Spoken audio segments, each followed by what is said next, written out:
열왕기상 19장 19절에서 21절 말씀 한 절씩 교독하고 마지막 절은 함께 읽겠습니다.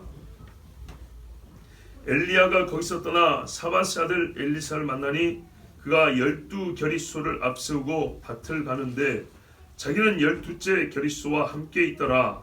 엘리야가 그리로 건너가서 겉옷을 그의 위에 던졌더니 그가 소를 버리고 엘리야에게로 달려갔으니 청컨대 나를 내 부모와 너만 죽게 하소서.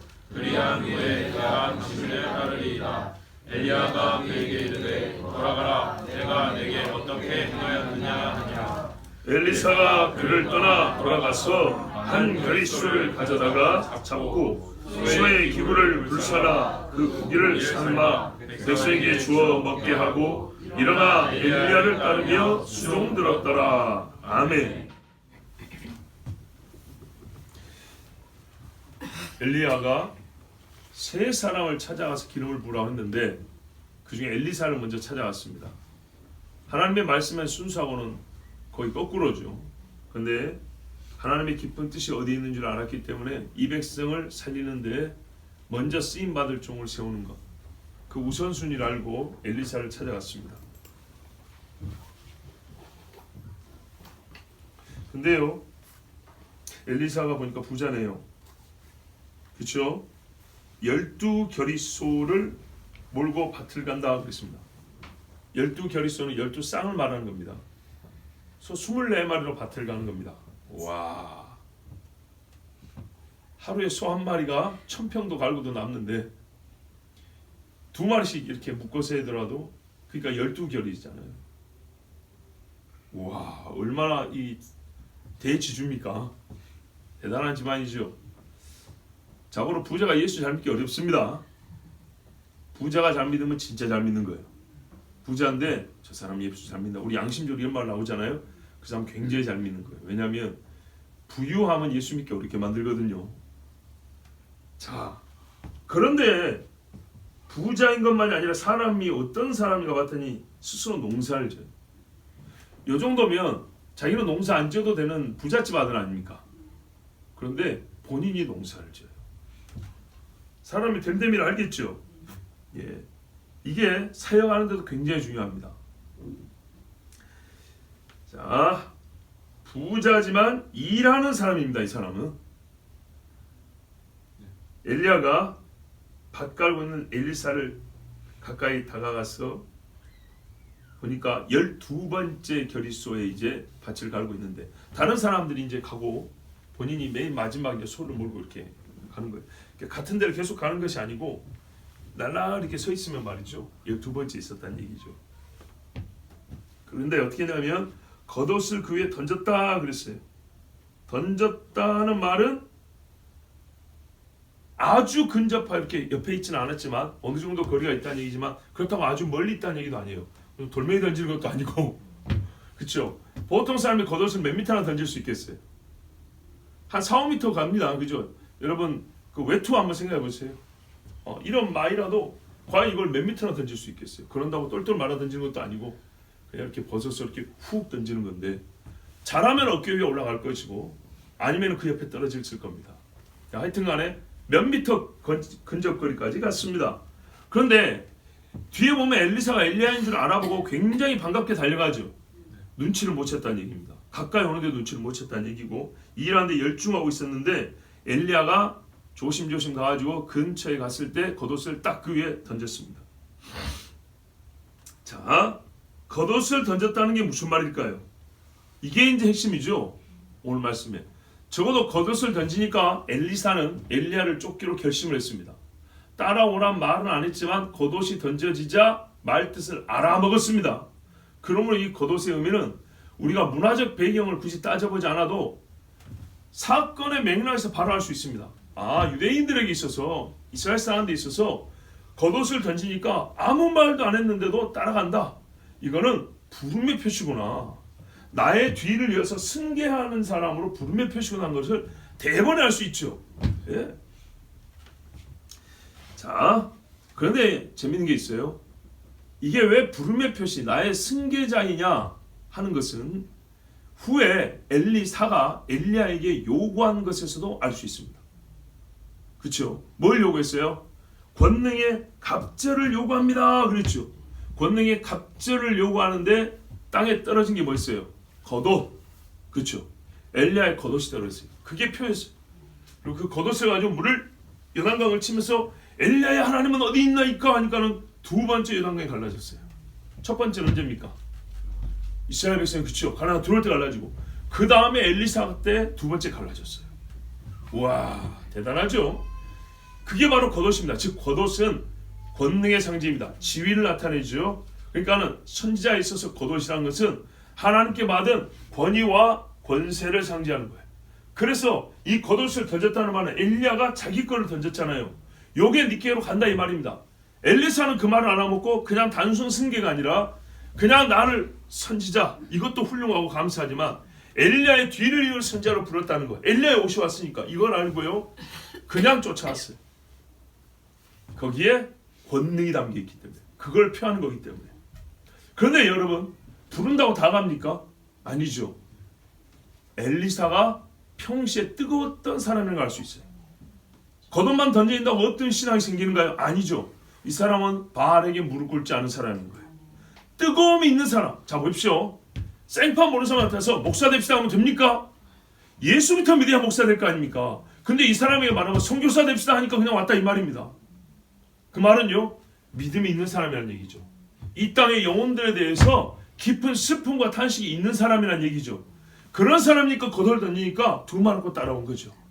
부르심이 남았던 것뿐이에요. 부르심이 남았던 거예요.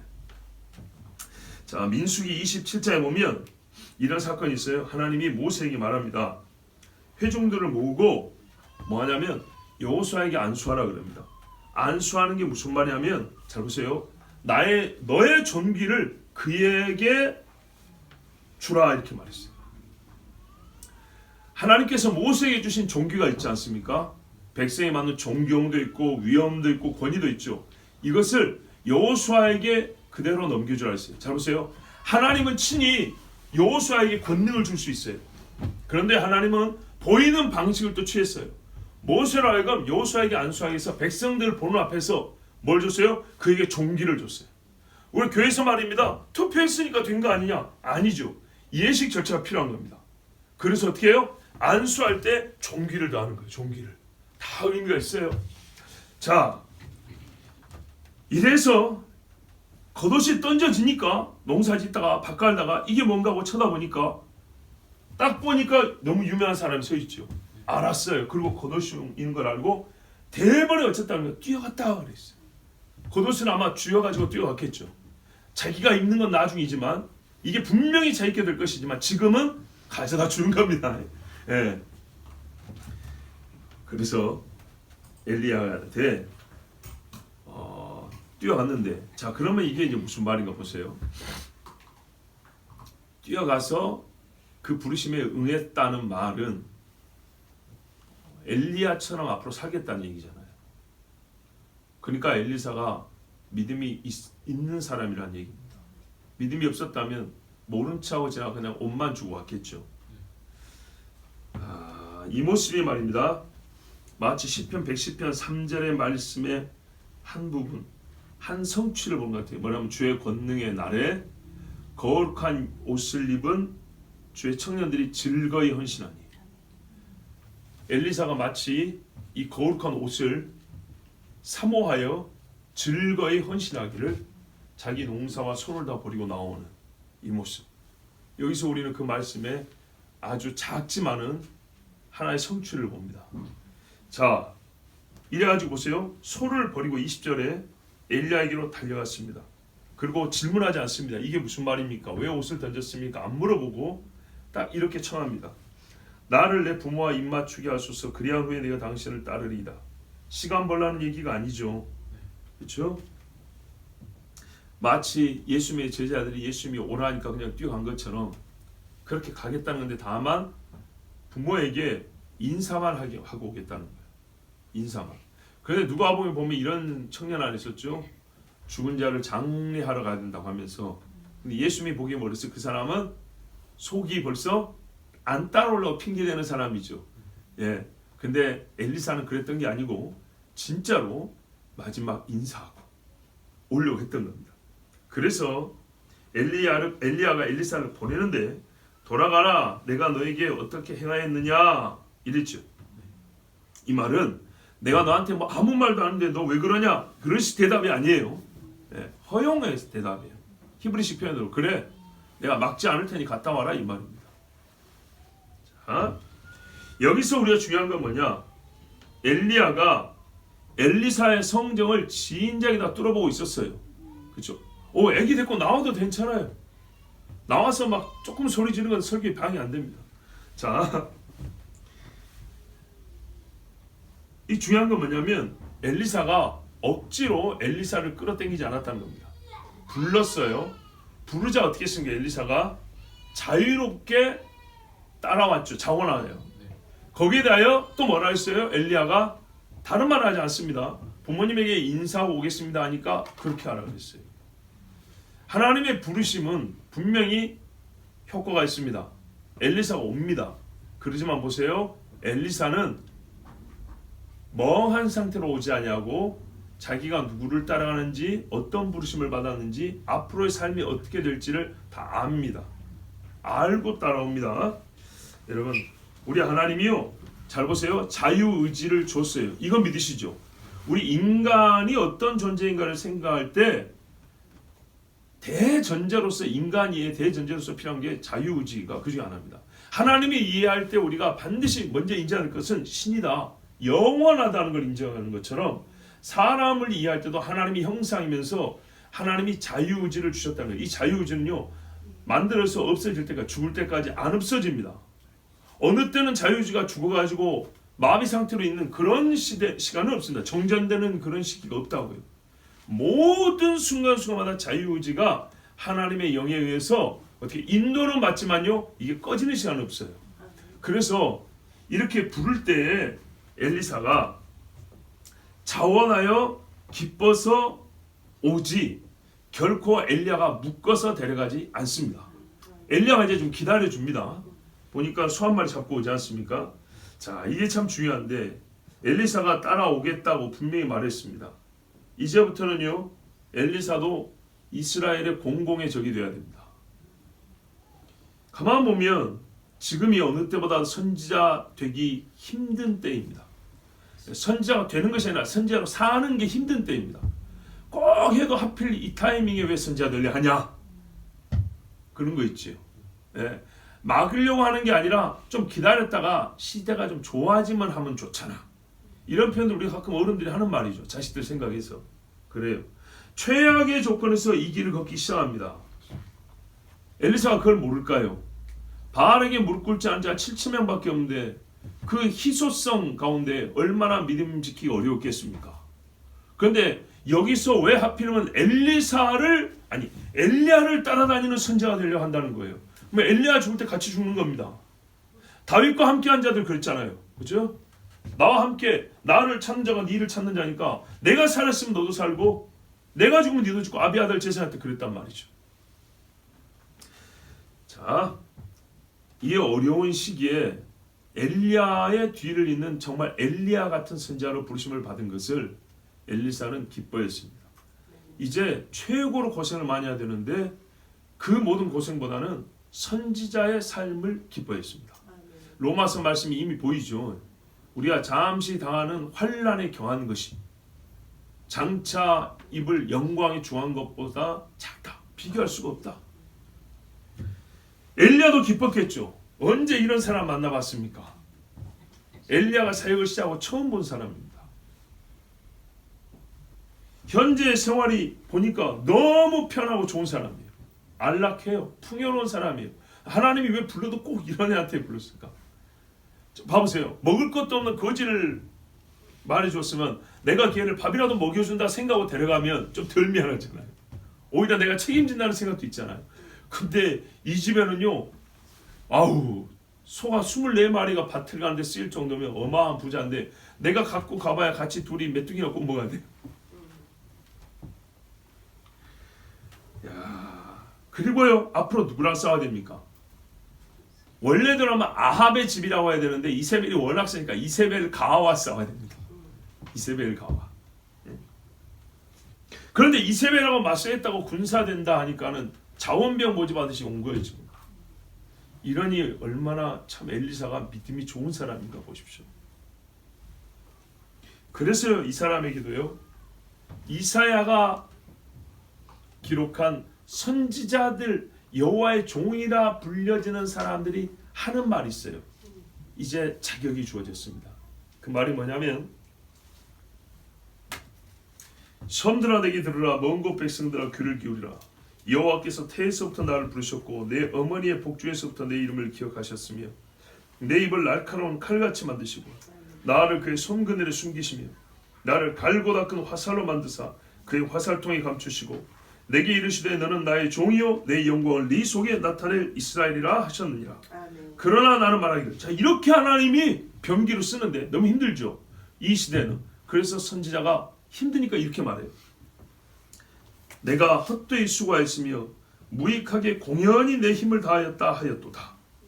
그러나 여기서 절망으로 끊어집니까? 하나님이 그렇게 못하게 합니다. 그래서 어떤 믿음을 주냐 했더니 보십시오. 이렇게 말이 바뀝니다. 참으로 나에 대한 판단이 여호와께 있고 나의 보응이 나의 하나님께 있느니라. 아멘. 이제 여호와께서 말씀하시다니 그는 태에서부터 나를 그의 종으로 지으신 이시오 야곱을 그에게로 돌아오게 하시는 이시니 이스라엘이 그에게로 모이는도다. 그러므로 내가 여호와 보시기에 영화롭게 되었으며 나의 하나님은 나의 힘이 되셨도다. 아멘. 이사야 49장 1절에서 5절 말씀인데요. 이게 이제 이 엘리사에게도 말할 수 있는 자격 조건이 주어졌어요. 엘리사가 선지자가 된 겁니다. 하나님이요 여호와의 싸움을 싸우려고 동원할 때 저기 있습니다, 제가 여기 있습니다 이렇게 한 사람들은요 하나님이 판단합니다. 종에 대한 판단은 주인에게 있잖아요. 종은요 그래서 안심하는 겁니다. 결국에는 누가 판단해도 종에 대한 판단은 본래 권한이 주인에게 있기 때문에 최종적으로 주인의 판단만 들으면 됩니다. 그런데 그 주인은 어떻게 하냐? 공의롭게 보응하시는 분이라 나의 보응이 나의 하나님께 있도다 그랬어요. 이것을 보고 따르는데 엘리사는 이 영적 준비가요 잘 돼 있는 사람이었어요. 이게 안 돼 있으면 사역이 어렵죠. 다른 외부가 아니라 본인 안에서 어려운 겁니다. 자, 엘리사가 집으로 잠시 돌아가서 한 겨릿소를 잡았습니다. 그리고 이제 삶았는데 나무가 필요하니까 이 멍에라든지 농기구, 소에 연결했던 부분들 있죠. 쟁기질 하는 데 쓰는 거. 이런 것들이 이제 쪼개가지고 불로 떼고 고기를 삶았어요. 아마 이 두 마리를 잘 봤는데 본인이 몰던 소였겠죠. 그렇겠죠. 본인이 한 겨릿소를 몰고 있었고 한 겨릿소를 닮았으니까 아마 자기가 몰던 소일 겁니다. 다른 소도 되지만 이왕이면은 보세요. 짐승이 사람에 서로 잘 이제 익숙해지면 사람이 바뀌면 짐승 부리기도 어렵거든요. 그러니까 이왕이면 자기가 부리던 소를 잡아야 다른 사람이 일하는 소는 그대로 두고 이렇게 해가지고 아마 잡았을 건데 이 소를 잡고 기구까지 다 불러 태워버렸다는 얘기는 무슨 말입니까? 안 돌아온다는 얘기죠. 이제 완전히 나는 이 생활은 끝났다는 얘기입니다. 예수님의 제자들도요. 예수님이 불렀을 때 어떠냐면 소위 철밥통 버리고 다 예수님께로 따라왔습니다. 선주집에서 금을 버리고 하고요. 마태 세리는 세무 공무원직을 놓고 갔습니다. 그리고요. 아마 마태가 엘리사의 모범을 따른 것인지 아니면은 정말 진심으로 주를 따르는 사람들은 공통적으로 다 이런 것인지 마태도 잔치를 냈습니다. 분명히 읽어보셨을 건데 새롭게 들리죠. 마태가요 예수님이 세무공무원직에서 사표 쓰고 나오라는 소리 듣고요 할렐루야하고 잔치를 냈어요. 자기 동료들을 불러갖고 잔치했어요. 누가복음 5장에 나와 있는데요 27절 이하에 그 후에 예수께서 나가사 레위라 하는 세리가 세관에 앉아있는 것을 보시고 나를 따르라 하시니 그가 모든 것을 버리고 일어나 따르니라. 레위가 예수를 위하여 자기 집에서 큰 잔치를 하니 세리와 다른 사람이 많이 함께 앉아있는지라. 여기서부터 세리의 친구라는 별명이 붙은 거예요. 바리새인과 그들의 서기관들이 그 제자들을 비방하여 이르되 너희가 어찌하여 세리와 죄인과 함께 먹고 마시느냐. 이 별명이 시작된 기원이 여기에 있어요. 초창기에 마태 세리를 부를 때 마태가 잔치를 했는데 그 집에서요 예수 제자인 걸 잔치를 한 거예요. 지금 시국이 어느 시국인데 왜 예수 제자가 되냐. 그런데 이 마태가 영적으로 이 갈급함과 사모함이 있었던지 어쨌든 성령이 강한 이 부르심이 있으니까 그 자리에서요 기쁨으로 내려놓고 자기 있는 재산 가지고 큰 잔치를 했다잖아요. 여러분 잔치 비용 만만치 않죠? 결혼식 한번 해보세요. 얼마나 드는가.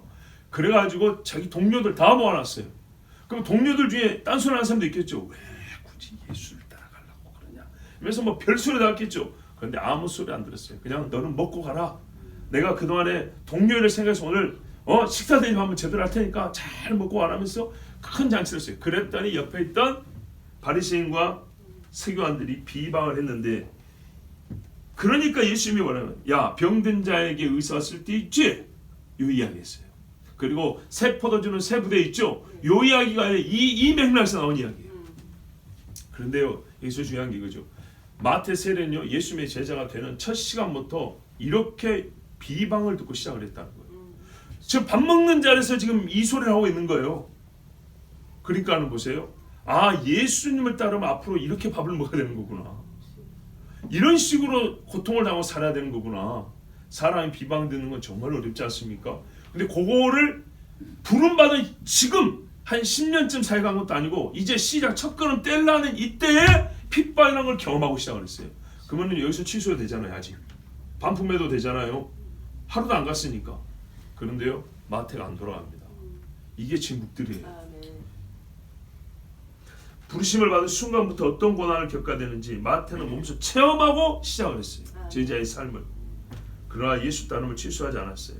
보시면 참 감동적인 말이 있어요. 일어나 엘리야를 따르며 수종 들었더라. 엘리야에게 배웠다라고 말하지 않습니다. 안 배웠다는 얘기가 아니고요. 배움의 핵심이 뭔지를 가르쳐주는 거예요. 따르며 수종 들었다. 여러분 엘리야가 엘리사를 가르치고요. 엘리사가 엘리야를 따라 배울 때 그가 맨 처음에 한 거는 수발드는 겁니다. 여러분 제자가 제자인 경우는요. 마치 종처럼 섬기는 자세가 있을 때입니다. 그때는요. 실력이 아니라요. 그냥 저 사람은 제자구나라는 말이 바로 나옵니다. 이때 선생은요 그 제자를요 자식처럼 또 대합니다. 우리가 역사 중에 들어본 수많은 모범적인 사제지간을 보면 실제 관계가요 실력만 이렇게 전해주는 그 정도가 아니고 그 관계가 진짜 부모 자식 간처럼 수발드는데 아무 자존심의 상함이 없고요. 예, 또 무언가를 시키는데 괜히 권세 부리는 것이 아니고요. 너무나 자연스럽고 친밀한 가운데서 이런 일이 일어납니다. 가장 훌륭한 사제지간은 그렇습니다. 그래서 옛날에도 보면 스승이 한 사람의 제자를 부르죠. 예. 그리고 박사들도 보면 옛날에는 어떻게 하면 한 사람의 교수가 한 제자를 불러서 제 방에 불러놓고 가르치고 같이 밥 먹고 이렇게 가르치는 경우가 많습니다. 열왕기하 3장 11절에 이런 말씀이 있어요. 여호사밧이 이르되 우리가 여호와께 물을 만한 여호와의 선자가 여기 없느냐 하는지라. 아합의 아들 여호람이 있는데 이 여호람이 남쪽의 여호사밧과 속국에 있었던 에돔 왕을 부릅니다. 그래서 세 왕이 저기 모압인가 어디를 치러 갑니다. 치러 가는데 가는 길에 물이 뜨는데 7일 동안 물 공급이 안 된 거예요. 그러면 전쟁 하나하나 진 거죠. 그래서 죽을 지경이 되자 역시 믿음 좋은 남쪽의 유다왕 여호사밧이 항상 여호사밧은 그랬잖아요. 물을 만한 여호와의 선지가 없냐. 항상 그렇게 하잖아요. 여호사밧. 이번에도 물었어요. 그 밑에 이제 신하들이 따라오시니까 이스라엘 왕의 신하들에게 혹시 여기 우리가 물을 만한 여호와의 선지가 없느냐. 아무리 우리가 전쟁 준비를 이상하게 해도 7일 동안 물 공급이 없는데 전쟁 준비를 하진 않았다는 거죠. 그 정도는 다 준비를 하고 하는데 어떻게 7일 동안 물 얻을 곳이 하나도 없냐. 즉, 이 정도 가면 샘이 하나 있고 이 정도 가면 어디에서 물을 기를 수 있고 이거 다 준비하고 한단 말이에요. 전쟁할 때. 그런데 가는 데마다 물이 없던 거예요. 7일이면은 이 전쟁이 진 겁니다. 끝난 겁니다. 그때 이스라엘의 한 신하가 이렇게 대답을 합니다. 이스라엘 왕의 신하들 중에 한 사람이 대답하여 이르되 전에, 자 엘리야는 올라갔어요. 엘리야의 손에 물을 붓던 사바스 아들 엘리사가 여기 있나이다. 뭐 있다고요? 손 씻으라고 물 붓던 자가 있어요. 꼭 말을 해도 전에 있던 대선지자 엘리야의 제자 엘리사가 여기 있습니다. 엘리야의 영감을 각절히 다 받으면 정말 위대한 선지자. 아우, 말씀 잘하셨습니다. 우리 이스라엘도 이런 선지자가 있습니다. 자랑이 쪽 좋은 타이밍인데 하는 말이 뭐라 그래요? 엘리사를 설명하는 말이 그의 평생의 대표적인 사건이 뭐냐면 엘리야의 손에 물 붓던 자라는 거예요. 오카노 목사님 묘비에 가면 골로새서 1장 28절 29절 말씀이 기록되어 있습니다. 제가 한번 읽어드릴게요. 옛적에 청년들 제자훈련을 마치고 졸업여행 갈 때 하영조 목사님 묘소 한번 가고 오카노 목사님 묘소도 한번 가고 이제 그 두 기수는 그런 적이 있었는데 그 묘비에는 상당히 그분들의 사역을 특징 짓고 그 사역의 본질, 핵심을 드러내는 말씀들이 기록되어 있었어요. 우리가 그를 전파하여 각 사람을 권하고 모든 지혜로 각 사람을 가르치면 각 사람을 그리스도 안에서 완전한 자로 세우려 함이니 이를 위하여 나도 내 속에서 능력으로 역사하시는 이의 역사를 따라 힘을 다하여 수고하노라. 아멘. 이게 오카노 목사님 묘비에 새겨진 말씀이에요. 다 인정하시죠? 그렇게 살았어요. 우리 교단 목사님도 아니고 우리가 뭐 얼굴 봐야 몇 번을 봤겠어요. 저도 한 번밖에 못 봤어요. 그렇지만 이 말씀을 읽는 순간 이건 옥 목사님의 삶이네요. 그게 바로 보였어요. 그 교회 성도들이 말이죠. 오카노 목사님 딱 돌아가시자 이분의 묘비에 이분의 삶을 대표할 만한 무슨 글귀를 적을까 할 때 이 말씀이 떠올랐던 거예요. 하나님의 사람으로 완전하게 세우고자 내 속에서 역사하신 이의 능력 따라 힘을 다하여 수고하느라 평생 그렇게 살았다는 얘기. 그래서 그렇게 적어놨어요. 야, 네, 참 은혜가 있었습니다. 그리고 그 말씀으로 이제 그 묘 앞에서 우리 하나님 앞에 예배하고 왔는데, 자, 엘리사의 삶을 옆에서 볼 때 뭐라고 표현하는지 아시겠죠? 엘리야의 손에 물 따르던 사람이라고 했어요. 그게 선지자 교육입니까? 이건요, 요즘 21세기에 젊은 사람들이 정말 배워야 될 말씀입니다. 뭐 젊다는 건 저희 나이 또래도 포함됩니다. 예. 소위 올림픽 이후에 태어난 사람들은 귀담아 들어야 되는 말씀입니다. 엘리사는요, 내가 뭐랄까 물수말이라 하러 온 줄 아세요? 이게 선지자 교육이에요. 돌아가랍니다. 이렇게 말 안 했어요. 요즘에는 이런 자세 가진 친구들이 많죠. 사람마다 약간의 차이가 있는 건 이해합니다. 약간, 그러나 전체적인 경향을 얘기하는 거예요. 그래도 예전 목회자들은요, 허드렛 일도 참 많이 했습니다. 그러나 이제는요, 대기업 사원 마냥 매우 좁은 범위의 사무만 처리하는 일을 하려고 합니다. 그런 경우 많이 들어보셨죠? 여러분, 엘리사는 이른바 선지자의 생도들, 선지자의 학교에 간 적이 없다라는 걸 아십니까? 보세요. 엘리사 시대에 보면 이렇게 나와요. 선지자의 생도 중 한 사람, 선지자 생도의 부인인 여자가 와서 이런 이야기 들어보셨죠? 그런데 여러분, 엘리사는요, 선지자 생도들의 무리 혹은 우리말로 선지학교의 학생이 아니었습니다. 엘리사는. 이건 아주 특별한 사건입니다. 저는 학교의 교육을 무시하는 게 아닙니다. 신학교 교육 무시하는 건 절대 아닙니다. 그렇지만 보세요. 선지자됨의 본질이 어디 있냐 이 말입니다. 선지자 학교에서 10년, 20년 배워서 선지자가 됐냐? 아닌 거죠. 엘리사의 심령을 보세요. 어떤 사람인가? 무엇을 삼하고 무엇을 그의 소위 요즘 말로 비전을 삼는가? 선지자 됨을 얘기하는 겁니다. 사람 됨을 말하는 것처럼. 많이 배웠다고 사람이 됩니까? 그건 아니죠. 마찬가지입니다. 선지자의 자격 조건이라는 것은 취할 수 있지만은 그보다 더 높은 단계에서 참 선지자 됨, 이거는 학교 교육에 수료해 있지 않습니다. 그리스도인 됨이 학습의 결과가 아닌 것처럼 말입니다. 예수님의 제자들도 예수님의 식사 준비를 위하여 예수님은 사마리아 수가성 우물 옆에 쉬고 있을 때 밥 구하러 들어간 거 아십니까? 이게 제자입니다. 성경이 가르치는 제자와 스승의 관계가 원래 이런 거예요. 그런다고 예수님이 제자들 무시했어요? 발은 누가 씻어줬어요? 제자들이 예수님의 밥수발 들면 예수님은요 그 당대 어떤 선생도 하지 않은 제자의 발을 씻어준단 말입니다. 이게 성경이 말하는 사제지간이에요. 여러분, 저나 여러분요 제자들을 배워야 합니다. 제자됨이 뭔가 배워야 돼요. 지식만 많이 따르고 고상한 것만 많이 배워서 우리는 그리스도의 제자도 예수님 발 씻은 분에 좀 갖다 줘. 정말 그 뜻이 하는 거죠. 여러분, 올레센스 경배 찬양에 찬양 팀원들이요 실력이 엄청 대단합니다. 정말 대단한 사람들이에요. 근데 제가 옛날에 청년 때 들은 이야기예요. 그때 제가 청년 때 중고등부 전도사님 해준 이야기가 뭐냐면 당시 80년대 올레이션스 경배가 찬양에 드러머가 여러 명 있는데 처음 들으면 6년 동안 드럼 나르기만 한다고 그랬어요.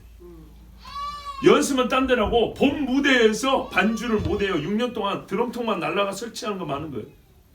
그게 진짜인지 가짜인지 나도 전도사님한테 전해드린 이야기니까. 그게 효율적인가요?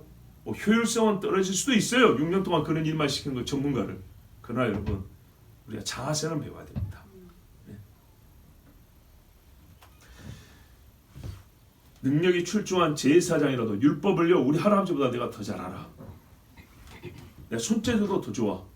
그래도요 제사장은 30세부터입니다. 아시겠죠? 물론 이제 이렇게도 말할 수 있어요. 그 위에 연령 한계도 있어요. 그러나 성경에는 또 종신제도 있어요. 그러니까 그거는 우리가 지금 차치하고 시작하는 나이를 보세요. 요셉 30세. 요셉의 그 총명이 30세가 되니까 시작됐습니까? 아니죠. 20대도 넉넉했어요. 다니엘이 총명함이 30세가 돼서 총명이 막 충만해졌습니까? 아니죠. 10대 때 20대도 그랬어요. 그런데요 나이가 들수록 다니엘이 더 총명이 더 깊어졌죠. 민수기 4장 1절에서 3절에 또 여호와께서 모세와 아론에게 말씀하여 이르시되 레위 자손 중에서 고핫 자손을, 그 다음에 다른 자손도 마찬가지예요. 고핫 자손이 뭐냐면 성막에 들어가서 성막 기물을 관리하는 그 직무를 맡은, 그러니까는 제사장의 가장 근접한 일을 하는 사람. 고핫 자손은 그들의 종족과 조상의 가문에 따라 집계할지니 곧 30세 이상으로 50세까지 회막 일을 하기 위하여 그 역사에 참가할 만한 모든 자를 계수하라 그랬어요. 여러분, 나이 젊어서부터 사역이 불가하냐? 그러지 않아요. 예, 칼빈도 20대 때 기독교관을 썼는데 뭐 20대 장교가 나라를 구하기도 하는데 그거 못하겠습니까? 할 수는 있어요. 그러나요 이 말은 무슨 말이냐면 어른으로서 역할을 할 때 성경은 말입니다. 그 지혜와 경험과 지식을 종합적으로 쓸 때 이건 하나님이 정한 나이입니다. 30 그랬어요. 그 전에는요 뛰어나도 배우는 때라 이런 말입니다. 굉장히 중요한 겁니다. 이걸 뒤집어서 말하면요 나이 30이 됐는데 말하기를 저는 아직 배워야 되고요, 아직 못 배웠고요, 아직 서툴고요, 이거는 그때부터는 책망받을 일입니다. 나이 30이면요 국가를 짊어져도 책임질 수 있는 나이가 됐다 이 말입니다. 아시겠죠? 우리가 보통 80을 뭐 꺼지는 나이 이런 표현하는데 그게 아니고 하나님이 정한 나이는요 우리 인간을 만든 하나님에게서는요 나이가 들수록 더 지혜로울 수 있지만은 최소 30이 넘으면 뭐냐면요 이제 자기뿐만 아니라 공동체나 영적 육적 책임을 질 수 있는 나이다 이 말입니다. 그때부터는 어른인 거예요. 어른. 나이 30이면 어른으로서 의식을 가지고 어른으로서 책임 있는 행동을 해야 되는 거예요. 이게 성경이 주는 말씀이에요. 그 전에는요 그래요 조금 이해해 줄 수 있고 용납이 됩니다. 그리고 많이 배워야 합니다. 30 되기 전에. 실제로 학식도 마찬가지입니다. 교수님들이 하는 말이 뭐냐, 35세 이상부터는 공부가 안 된다고 그랬어요. 왜 그런지 아십니까? 새로운 것이 잘 안 들어와요.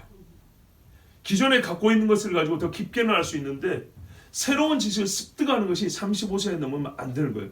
즉 30세쯤 할 때까지 하나님이 인간을 만들 때 배우기에 가장 적합한 나이인데 요즘은요 어려서 안 배우려고 그래요.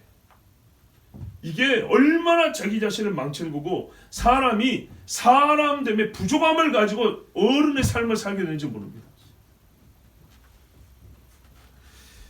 그리고 그래서 나이 든 사람에게 배우는 것은 창피한 것도 아니고 손해도 아닙니다. 젊은 사람이 청년이 어른한테 배우는 것은요 아주 지혜롭게 사는 겁니다. 수종 들면서 배우는 거예요.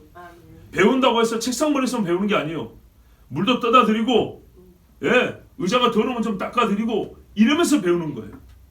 엘리사가 엘리야한테요 영적 세계의 비밀을 배웠습니까? 배웠죠 물론. 그러나 뭐부터 했어요? 물 따르는 것부터 했단 말이에요. 물 따르는 것부터. 여러분 가르칠 사람은요 먼저 배워야 되고요. 다 이끌고 싶은 마음이 있어요. 나도 누군가를 이끌고 싶죠. 이끌림 받을 때 잘 따라가야 돼요. 내 선생한테 잘 이끌어지는 사람이어야 돼. 내가 잘 이끌려지는 사람이야 나도 남들을 이끌 수가 있어요. 이것이 참 요즘 세대에는 이 말 자체가 수용이 잘 안 된다는 것이 괴로운 겁니다. 힘들지만은 그렇습니다라고 그러니까 육체에 힘을 들죠. 자기를 숙이려니까 힘을 들죠. 그렇지만은 맞습니다라고 하는데 요즘에는 그게 왜 그래야 되죠? 이렇게 반문을 하면 참 설득하는 것도 어렵죠. 우리 이제 목회자 세계도 요즘에는 너무나 체감이 되기 때문에 여러분도 다 아시는 말씀이기 때문에 누구 뭐 특정인을 두고 하는 얘기 아닙니다. 들으셨죠? 교육전도사가 없다고. 교육전도사라는 말이 왜 붙은지 아십니까? 교육부를 맡은 전도사는 얘기가 아닙니다. 본인이 교육받는 사람이면서 사역자라는 뜻으로 교육전도사라는 겁니다. 그래서 그때는 교회에서도 그의 실수에 대하여 저희같이 이제 40이 넘은 사람들하고 보는 거하고 좀 다릅니다. 우리가 잘못하면 말 그대로 이거는 과오인데 이 20대 교육전도사 잘못하면 그냥 눈 한번 감고 갑시다. 이렇게 가는 거예요. 웬만하면 그렇게 가는 겁니다. 왜냐? 앞에 그래서 이름을 붙였잖아요. 교육받는 중이라고. 여러분 버스 기사들도 말이죠. 연수받으러 다니잖아요. 다 그렇게 하거든요. 그래서 보십시오. 사역자로서 존중해 줍니다. 전도사님 존대해 줍니다. 그러면서 어떻게 동시에 마음에는 저 어린 사역자가 실수하면 우리가 용납해 주리라. 덮어 주리라. 또 우리가 도와주리라. 이런 마음으로 몇 년 동안 그렇게 사역자로서 섬기고 또 사역하게 하는 겁니다. 이게 교육전도사입니다. 본인에게도 많이 배울 수 있는 시간이에요. 누군가가 나를 용납해 주는 거, 누군가가 나의 어림을 이해해 주고 나를 도와주는 거. 그러면서도 어떻게 해요? 서툴지만 가르쳐 보는 것을 시작하는 거죠. 이거 다 필요한 거죠. 처음부터 잘 가르치는 사람 어디 있어요? 그러니까 이게 다 필요한 거거든요. 마치 장교도 생도 시절에 있는 것처럼. 그런데 요즘에 교육전도사를 안 하려고 그런다는 거예요. 왜 그러죠? 그럼 무슨 말이에요? 웬만한 회사의 중견 간부로 처음부터 5급 공무원 들어가려고 하는 것처럼 다 그런 생각을 갖고 있는 거예요. 마인드가. 그래서 오죽했으면 영락교에서 교육전도사를 못 건다 소리가 나온다잖아요. 지금. 교육전도사 시절을 생략하고 중견 목회자의 자리에 바로 들어가겠다라는 생각을 실제로 하고 있다는 소리를 진짜로 이거는 추정이 아니라 실제로 듣고 있기 때문에 여러분 이 세대는 엘리사와 같은 예수님의 제자들과 같은 근데요 제자도 논하려면요 40년 50년 전 선배들보다 훨씬 필기시험은 잘 볼 거예요. 근데 제자도가 뭔지 몰라요. 물 따르는 자가 제자도 밥 부어오는 자람부터라는 걸 못 배운 거예요. 안타깝게도. 오해하지 마십시오. 선교사도 마찬가지입니다. 교회를 먼저 배우는 겁니다.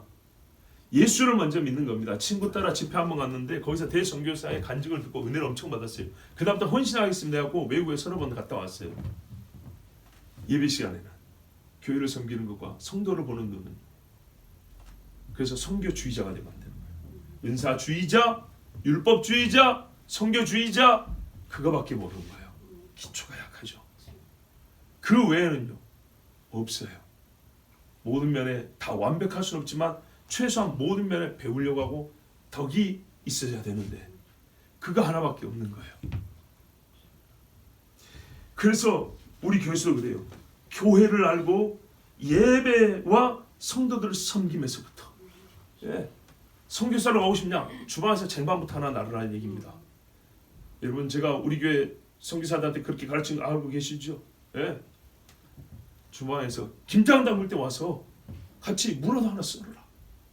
이렇게 해야 되는 거다. 자, 밖에 나가면 어떻게 해야 됩니까? 감독자도 없습니다.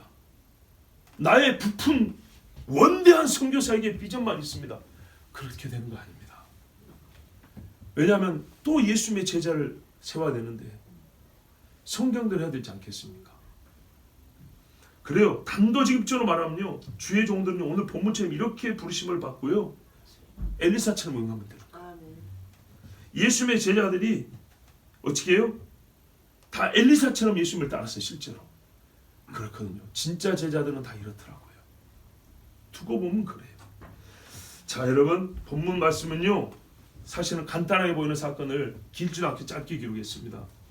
그런데 태초에 하나님이 천지를 창조하셨느냐 이 한마디에 성경의 모든 진리가 압축되어 있고 이어지는 모든 진리의 기초가 거기다 되는 것처럼 엘리사라는 선지자의 사역에 앞으로 펼쳐질 것들이 여기다 압축되어 있는 것 같아요. 여기에 다 들었어요. 이 사람이 어떻게 살지 이거 보면 다 볼 수 있어요. 하나님의 종들의 부르심과 동역함에 대하여 교훈과 영적 원리가 이 사건에 다 들어있어요. 이렇게 부르심을 받고 이렇게 응하고 이렇게 데려가서 제자 훈련을 시켰어요. 디모데가 어떻게 바울을 섬겼습니까? 뭐라고 했어요? 아들 디모데라고 했어요. 디모데가 예배 시간에만 와가지고 혹은 뭐 은사 집회할 때만 와가지고 그렇게 했을까요? 바울을요 진짜 아버지처럼, 예? 짐 들고, 예? 새숨을 갖다 주고 어디 갈려 있으면 선생님 제가 갔다 오겠습니다. 갔다 오고. 디모데가 안 봐도 그렇지 않았겠습니까? 이게 제자입니다. 제자. 우리가 다 주님 앞에 그래야 되고요, 또 사람과 사람 사이에 선생과 제자는 그러는 거예요.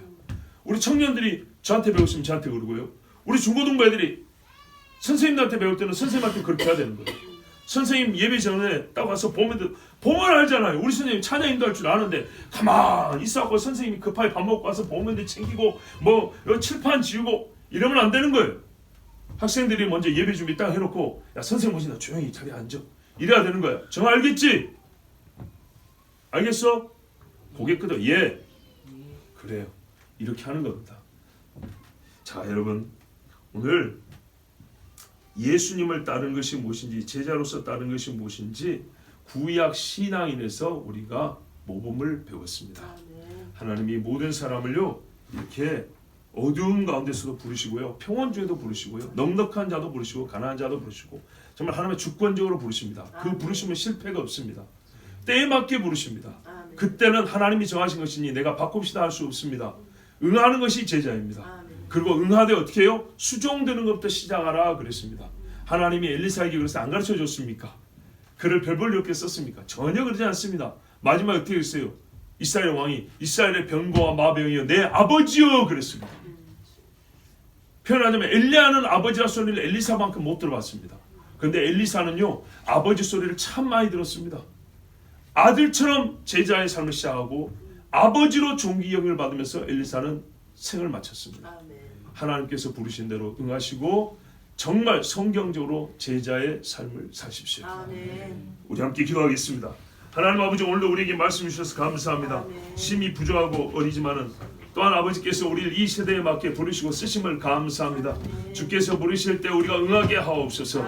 아버지의 제자로 부를 때 우리의 두 결의선을 불태워서 다 사람들이 먹이우고 주님 나라와 의를 위하여 나오게 하여 주시옵소서. 이것은 요즘으로 말하면 목회자나 선교사들에만 주는 말씀이 아닙니다. 모든 사람들이 그리스도인 될 때 이렇게 부르는 말씀입니다. 너희가 이 땅에 나의 제자로 살아오는 예수의 부르심을 이렇게 받았습니다. 아버지 하나님, 예수를 섬기는 것, 예배에서부터 예수를 섬기는 가장 기본적인서부터 최선을 다하여 마치 종인 것처럼, 마치 아니라 진짜 종입니다. 종으로 사는 것이 제자의 시작입니다. 그러나 그의 나중은 누구보다 영원롭게 될 것이니 주여 은혜로 부르라고 영광에 이르는 주의 자녀들 종들 되게 하옵소서. 주여 한번 부르기도 합니다.